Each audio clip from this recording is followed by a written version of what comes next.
Saludos amigas y amigos, bienvenidos a un nuevo episodio de Parapsicología. Hoy soy Isela Madrid. Hoy vamos a hablar de un tema que también ha sido estudiado por la parapsicología, sin embargo, es un poquito diferente. Vamos a hablar de los estados alterados de conciencia y su relación con las experiencias anómalas.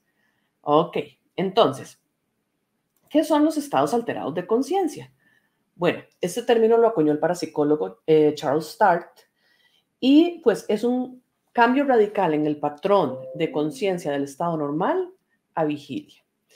El problema con los estados alterados de conciencia es que son subjetivos e internos, o sea, la persona que los está experimentando es la que es testigo de todo como lo que está sintiendo, lo que está viendo, y para la ciencia es muy difícil analizar esos estados alterados. Sin embargo, pues hay algunos que han sido más estudiados que otros, pero vamos a ir viendo un poquito de qué se trata esto y en qué se relaciona con las experiencias anómalas o paranormales. Bueno, según la función o la oscilación de las ondas cerebrales, los estados se pueden clasificar en niveles. Entonces, primero tenemos las ondas cerebrales beta, que es cuando estamos despiertos. Conciencia, vigilia completa, 14 a 27 ciclos por segundo de las ondas. Luego tenemos el famoso estado alfa, que si ustedes han estudiado un poco tal vez de estos temas o meditación o similar, van a ver que es cuando nosotros logramos pasar gracias a un estado de relajación, podemos accesar ciertas cosas de nuestro subconsciente, como por ejemplo un estado de hipnosis, uno de meditación, los estados hipnagógicos, que es entre cuando uno se está durmiendo, hipnapómpicos, cuando estamos despertando, pero sobre todo cuando nos estamos durmiendo, entramos en esos estados. ¿Ok? Luego tenemos el estado teta, que es el estado de inconsciencia. Algunas personas logran llegar a este estado a través de la meditación, que ya es casi cuando nos estamos ya dormidos. Y por último, el estado delta, que es esa fase de sueño muy profundo. Entonces, recordemos, para los que ya vieron el episodio de la parálisis del sueño, que se da en un estado también hipnagógico, ¿verdad? Esos episodios tan terroríficos de parálisis del sueño pasan cuando estamos en un estado alfa. Ahora, como les mencionaba, de los estados de conciencia más estudiados, tenemos el hipnagógico y hipnapómpico, donde en este estado vamos a poder también ver diferentes imágenes, impresiones, escuchar voces y, como les decía, en este estado también es que sucede la parálisis del sueño. Luego tenemos lo que se llaman experiencias cumbres. Estas son experiencias cuasi místicas de origen no religioso. ¿Qué es lo que pasa? Que en este estado de experiencia cumbre, la persona se llena de felicidad, es una sensación de bienestar, un control potente del cuerpo y siente como esa expansión de la conciencia. ¿Ok? Y luego tenemos ya las experiencias místicas, que es cuando el sujeto, a través, por ejemplo, de la meditación, siente que trasciende los límites de la conciencia, entrando en esa conciencia inefable, siente que está más allá del tiempo, el espacio, más allá de lo físico, es con la conciencia completamente expandida. ¿Ok? Entonces, ¿qué tiene que ver esto con las experiencias anómalas?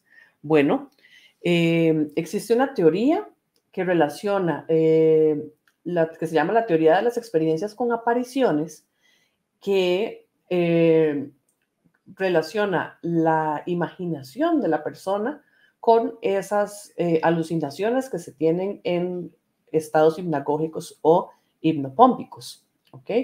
¿Qué quiere decir esto? Bueno, que muchas veces en ese estado, así como en la parálisis del sueño, podemos tener alucinaciones, ya sea visuales o auditivas.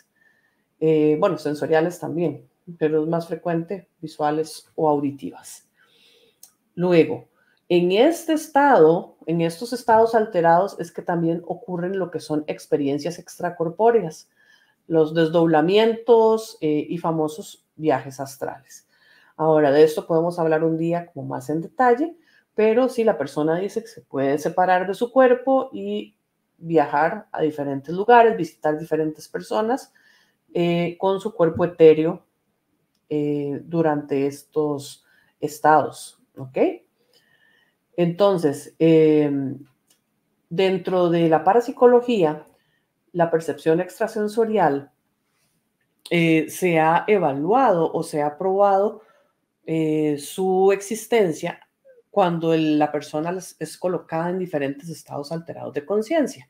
Por ejemplo, con la hipnosis, lo que es el experimento Ganzfeld, perdón, que es un experimento muy interesante donde se aísla una persona, hay un aislamiento sensorial, ponen en un cuarto relajado y que no puede escuchar nada, se le pone como un tipo de venda en los ojos y en otra habitación una persona que se llama el emisor va a tratar de transmitirle emociones de algún video que esté viendo, de alguna fotografía, y lo que se analiza es si la persona al estar en aislamiento sensorial puede captar impresiones de lo que la otra persona está tratando de enviarle. ¿Ok? Hay muchísimas variaciones del experimento Ganzfeld, las pueden buscar en Google, es muy interesante, porque sí han habido resultados súper interesantes con respecto a esto. También, bueno, la meditación, se le pide a la persona que entre en un estado meditativo y se hacen experimentos de este tipo para medir la percepción extrasensorial, igual con la relajación progresiva, igual en estados hipnagógicos o hipnopómpicos. Luego tenemos la parte de los sueños, cuando se está en la fase, en la fase de sueño, que la persona experimenta sueños premonitorios, o ya sea precognición, retrocognición, eh, recibe información de manera anómala a través de sueños o inclusive la supuesta comunicación con personas que ya han trascendido, digamos, dicen amistades que son mediums que la forma más segura a veces de establecer una comunicación con un familiar o alguien que ya trascendió es a través de los sueños. Obviamente, pues con una preparación y un estado meditativo previo, pero ellos dicen que se puede lograr. Y por último está lo que son las drogas alucinógenas, más que todo lo que se conoce como medicina ancestral, la ayahuasca, los hongos, el San Pedro, etcétera, que han sido utilizados desde hace muchísimo tiempo por los chamanes, por curanderos, que mediante rituales lograban accesar esos estados alterados de conciencia para entrar en comunicación con seres superiores, con la sabiduría, etcétera. Entonces, todos estos estados alterados, este tipo de experiencias pueden confundirse con experiencias paranormales, o quizás algunas lo sean, pero dependen de ese estado alterado de conciencia para suceder. Entonces, es importante conocer un poco de esto, aunque es un tema muy, digamos, que se puede profundizar mucho a nivel de psicología y a nivel de neurología, etcétera, porque es bastante complejo y bueno, no es el campo precisamente que yo estudio, la parte de estados alterados, pero sí tiene factores muy relevantes que por lo menos debemos conocer un poco en qué se relaciona, qué tiene que ver, y a la hora de abordar un caso, si se cumple con alguno de estos puntos que mencioné anteriormente. Obviamente, conozco personas que utilizan, por ejemplo, los hongos que están metidos en toda esta parte del despertar espiritual, que dicen que han tenido revelaciones muy interesantes, etcétera, pero son cosas que no se hacen adrede, que no se hacen a lo loco. Son personas que se preparan para hacerlo y está muy relacionado con la parte espiritual. Entonces, desde la parte científica, como les decía, es algo tan interno y tan subjetivo que no lo podemos evaluar. Pero sí han habido, como les digo, algunos puntos como estos que se relacionan con algunos de las experiencias paranormales, no fenómenos paranormales como tal, sino las experiencias que puede ver esa persona en cualquiera de estos estados que se pueden asociar o él puede pensar que es algo paranormal. Les cuento una anécdota personal. Como les digo, yo nunca me he considerado ni medium, ni psíquica, ni nada. Todas estas capacidades las tenemos todos los seres humanos, algunos más despiertos que otros, algunos como a mi persona que a veces como que se despierta un tiempo y luego se cierra, no sé. Yo tuve un sueño hace muchísimos años con un señor que me dijo, hola, yo soy Carlos, soy el hermano de su abuelita y de su tía. Ocupo que le diga a Isa, que era mi tía, que deje de llorar por mí porque yo estoy bien, me siento muy bien y me pone triste que sufra todavía por mí. Yo me desperté, tenía como 17, 18 años tal vez. Yo me desperté asustada y yo sabía que había un hermano de ellas que había muerto hacía muchísimos años, cuando él estaba muy joven, y me fui a preguntar. Le pregunté a mi tía o a mi mamá, no recuerdo, ¿tienen una foto de su hermano Carlos? Es que me soñé con un muchacho así y así y así, que me dijo que se llamaba Carlos y me mandó este mensaje para usted, tía, que deje de llorar. Y bueno, mi tía no hallaba ni dónde meterse, pero ya me conocían a mí, que era la de las cosas raras siempre, ¿verdad? Entonces no les extrañó mucho. Y les juro que la foto del muchacho yo nunca la había visto porque en mi casa mi abuela y mi tía eran de que las personas que ya habían trascendido no podían haber fotos de ellos. Era una cosa ahí medio extraña, de la forma en que lidiaban con la muerte. Pero les juro que era él, era la misma persona de la foto.